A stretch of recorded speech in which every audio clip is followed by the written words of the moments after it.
You could leave life right now. Let that determine what you do, say, and think. This comes to us from Marcus Aurelius, and I've spoken often of this quote, but I think it is maybe the most valuable thing to bring to the frontal lobe each and every day. To constantly remind ourselves that this may be our last day, that this may be our last moment, this may be the last thing we ever do. Charlie Kirk recently was assassinated. And, when he sat down in that chair, he did not, I guarantee you, did not think that that was going to be, the last seat he ever sat in. And, he had no control over that happened to him. May he rest in peace. But if you told him, today may be your last day, you know, what do you want to be doing? I'm sure he would be okay with what he was doing. He was living true to himself. He was, spreading the word about the things that he felt important, and he was having conversations with people who disagreed, and trying to grow and trying to learn. And that's my point, is that we just need to make sure that we are doing those things, that we are living in such a way where if we were to be taken away, Marcus Aurelius also says, in keep your soul in such a good condition that if whenever it gets called back to its maker, it's perfect. If you are, giving into some vice, and you get called back to your maker, and your soul is, even though you're usually virtuous, if you're partaking in some vice, how shameful would you feel? How guilty would you feel that you were spending your time in that way? Or if when you reached the end of the day, you you fell ill, and you had 30 minutes, and you were just declining so fast, you were just like, wow, I'm gonna die. And you had time though, and your brain was still there enough to recall your day, and you just think, wow, I spent 2 hours scrolling on social media. Then I just didn't really work that hard at work. I didn't really get passionate about anything. I just kind of went through the motions. And then, I was really short with people. I was really rude to that person too. And then I got home, and I just ate till I was uncomfortably full, watching brain rot TV, that just didn't benefit me in any way whatsoever. And now I'm gonna die. That's, I mean, in my opinion, it's no way I want to spend my last day on this earth. Now, you do have to spend your time doing something. So you have to be wise with what that is. And sometimes it's, I think reading is valuable, and sometimes it's reading. But sometimes reading is not the thing you need to be doing. Sometimes maybe it's writing. Sometimes maybe it's, helping somebody in need. Sometimes maybe it's, you know, working hard at work, or, whatever you do. But I think I think it's so valuable to keep at the forefront of your brain that you may leave life at any moment, because it affects how you treat people. It affects how you act. It's it can take you out of giving into vices that you have trouble with overcoming. Because when you think about it, it's, this moment is, or, minutes are made up from moments. Minutes make up hours, days, weeks, months, years, and years your life. So how you spend this moment is, it snowballs into how you spend your life. So any given moment isn't just some trivial thing that, oh, it doesn't really matter if I just, go, on social media, or it doesn't really matter if I just go give into this vice that I give into so often. It's not that big of a deal. It's just for, 30 minutes, an hour, 2 hours. But, you add up that time, and 2 hours every day for a year is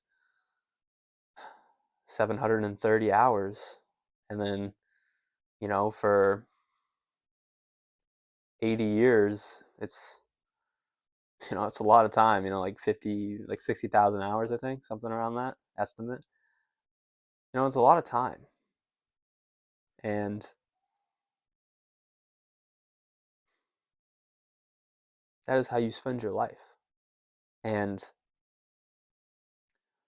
I guess because I've talked about this point many of times. If you watch my videos, this is a common reoccurring theme. But, just for me lately, I've I've had more trouble with being disciplined, for I've had more time than ever before.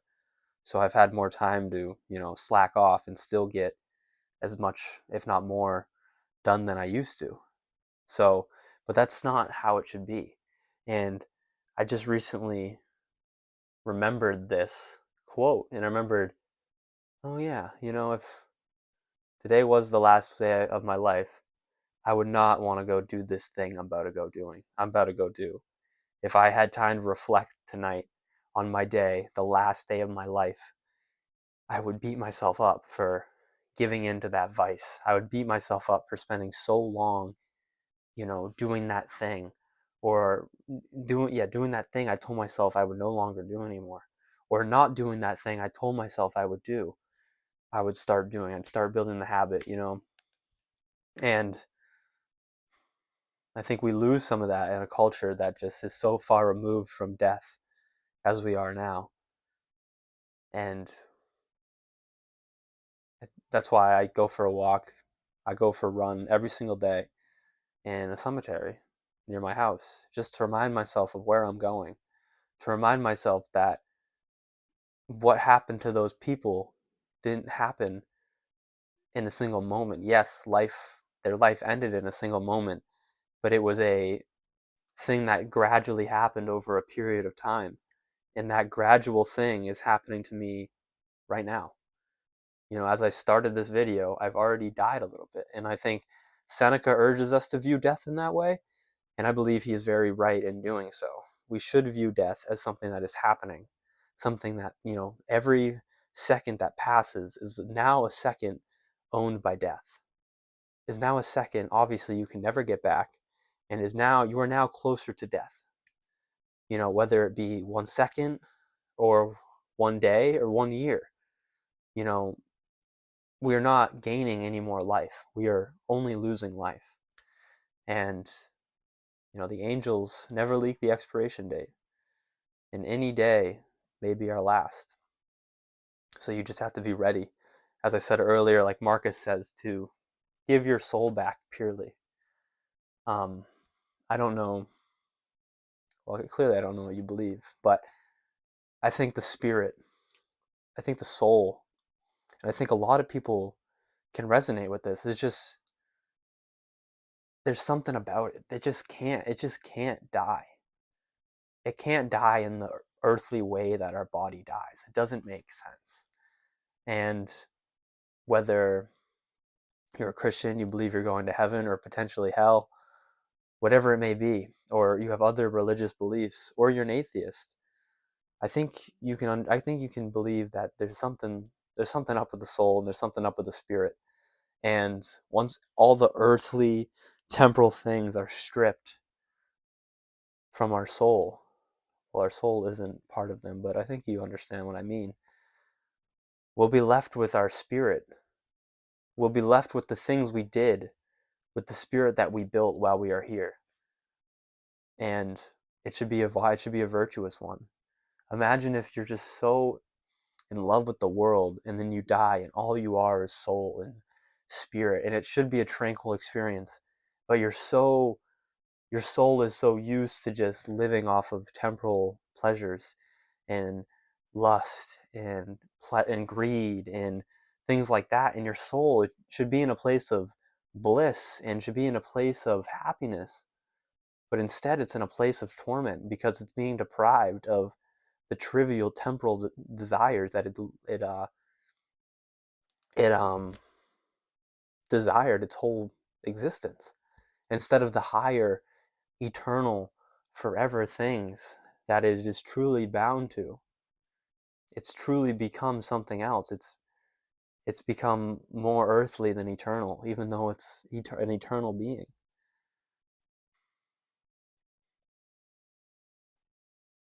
And that's just off of a solely speaking on vice and virtue. And because for me, it helps me not give into the vices that I'm trying to overcome. Because I remember how upset I would be at the end of my life if I gave into this, if every day of my life I gave into the same vice over and over again that I told myself I wouldn't. And when you place death in the future, when you place death something, 40, 60, 80 years down the road, it's easy to say, oh, but surely by then I'll quit. But when you realize that it's something that's happening day in and day out, and you realize that each day, your life is just days. And you realize if you don't stop today, then you may never stop. And the present is all you control, and that's all you can focus on, and that's all you can put your energy towards into making yourself a better person. You can put all your energy into the future and say, then I will do it. But there's something, when you put all your energy into the future, you never arrive to the future because it's always just the present. And you have a habit of putting things off that should be done in the present for the future, and things never get done in the present, even though the present is the only moment you ever embody.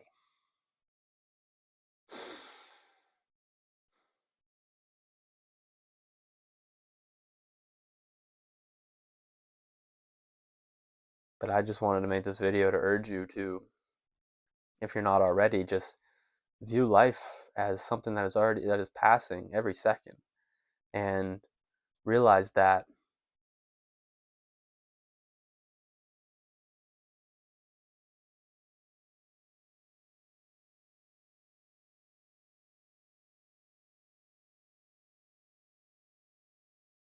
you may leave life right now, and you should let that determine what you do, say, and think. Because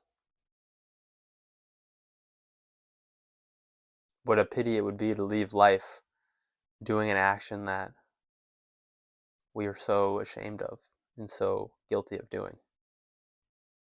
And, I talked a little bit about the eternal, the spiritual existence of us, and how we should try to purify that part of us for when the time comes. But we are earthly beings, and we shouldn't waste our time in those vices that kill our soul for that reason, because it kills our soul, but also for the reason because even though we are earthly, there's still great things we can do on this earth. There's still much people we can help. There's still beautiful things we can bring into creation. There's still skills we can learn. There's still enjoyment to be had on this earth. And you should seek it from, moderation and delayed gratification, and building things that truly help other people, that make a difference and change and make this world a better place. And those are the things we should be spending our time towards. We should have goals that will make the world a better place, or at least, you know, be somewhat productive, whether it's, learning an instrument or reading, getting your brain more cognitively um, active, aware. There's just so much better things to do with our time than I believe than just given these trivial fleeting pleasures, and to be on social media, and to be watching TV and doing all these things. And I think when you remind yourself that you soon will be dead, and if you today don't start, you know learning that language, starting that business, going to the gym, losing weight, eating healthy, doing these things you tell yourself that you're going to do all the time, they're simply never going to happen. You're going to die before they happen, and you'll have hours spent in vices and so little time spent in the pursuits that you were getting ready to pursue. The worst thing we ever do is get ready to live. Live immediately. Live right now. As I said, you only ever embody the present moment. The future is uncertain, a place we'll never embody, and the past is dead. The present is who you are always. You've never heard anything outside of the present moment. You've never done anything outside of the present moment. You've never done anything outside of the present moment. So don't put anything off to a moment that you will never exist in.